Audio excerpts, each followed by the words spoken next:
आपल्या शाळा व्यवस्थापन समितीचे शिक्षणप्रेमी सदस्य, उपाध्यक्ष, सर्व सदस्य आणि सर्व शिक्षक वृंद यांच्या सोबत आपण या ठिकाणी आज आपल्या शाळेचे आदर्श शिक्षक, गुणवंत शिक्षक, तालुका नाही तर जिल्ह्यावरती नाही तर पूर्ण महाराष्ट्रापर्यंत कुठे ना कुठे ज्या सरांचं नाव असते असे आपल्या शाळेचे आदर्श शिक्षक चिलप सर यांचा आज 51 वर्ष पूर्ण होऊन 52व्या वर्षात पदार्पण केले. सरांचा आज वाढदिवस साजरा करत असताना मगाशी रुपेशने एक शब्द आवर्जून सांगितला, अष्टपैलू.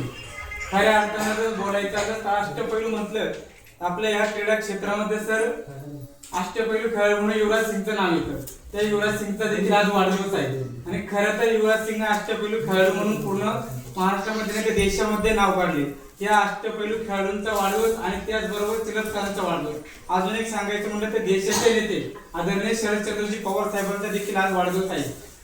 या दोघांचा युवराज सिंग असो किंवा आदरणीय पवार साहेब असो यांचा वाढदिवस आणि चिलप सरांचा वाढदिवस म्हणजे आठवण करण्याचा योग येत नाही. ही आठवण आपण पवार साहेबांचा वाढदिवस म्हणलं की चिलप सरांचा वाढदिवस हे आवर्जून कुणाला सांगावं लागत नाही.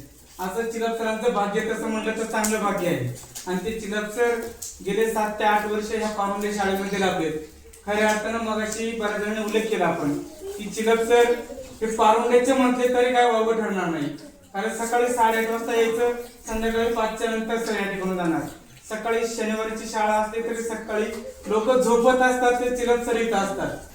असे शिक्षक शाळेला आणि या गावाला भेटणे, या विद्यार्थ्यांना भेटणं हे खरं तर या पारुंडे गावाचं भाग्य म्हणावं लागेल आणि चिलप सरांचं पण भाग्य म्हणावं लागेल की ब्रह्मनाथाच्या प्रांगणामध्ये त्यांना काम करण्याची संधी भेटते.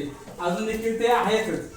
सरांच्या बाबतीत बोलायचं आपण बऱ्याच जणांनी सांगितले की आदर्श शिक्षक म्हणजे आदर्श शिक्षक एका तालुक्यात आणि महिन्यात 4 वेळा तो पुरस्कार घेणं हे काही एवढं सोपं नाहीये.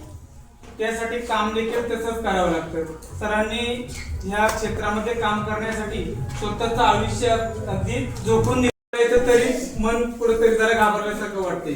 आणि निवेदक क्षेत्रामध्ये सर काम करत असतात. एक आवर्जून उल्लेख करायचा म्हणजे बऱ्याचशा लग्न सोहळा असो किंवा कुठल्याही सुखदुःखामध्ये काम करत असताना सरांना बऱ्याचशा ठिकाणी बोलवलं जातं.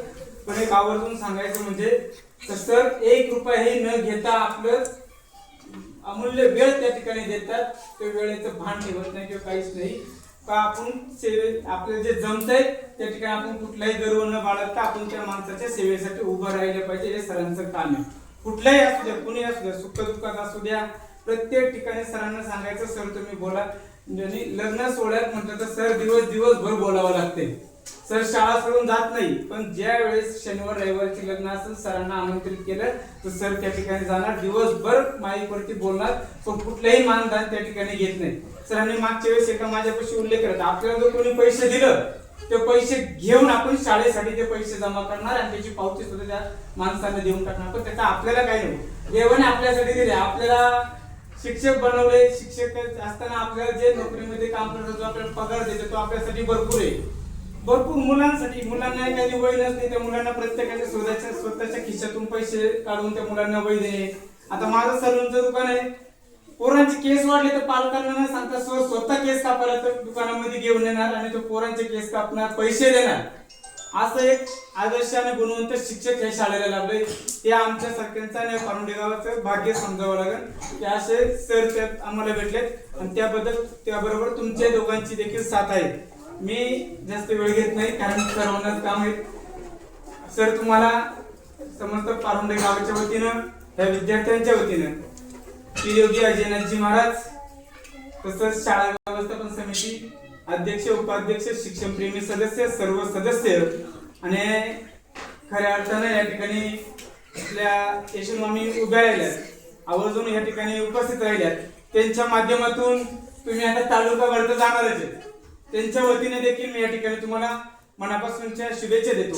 तुमचं आयुष्य यापुढील भरभराटीचे, सुख समृद्धीचे, यशाचे जावो अशी बाबा श्री ब्रह्मनाथाच्या चरणी, श्री भगवान श्री कृष्णांच्या चरणी प्रार्थना करतो. तुम्हाला वाढदिवसाच्या खूप खूप लाख लाख अशा शुभेच्छा देतो आणि थांबतो.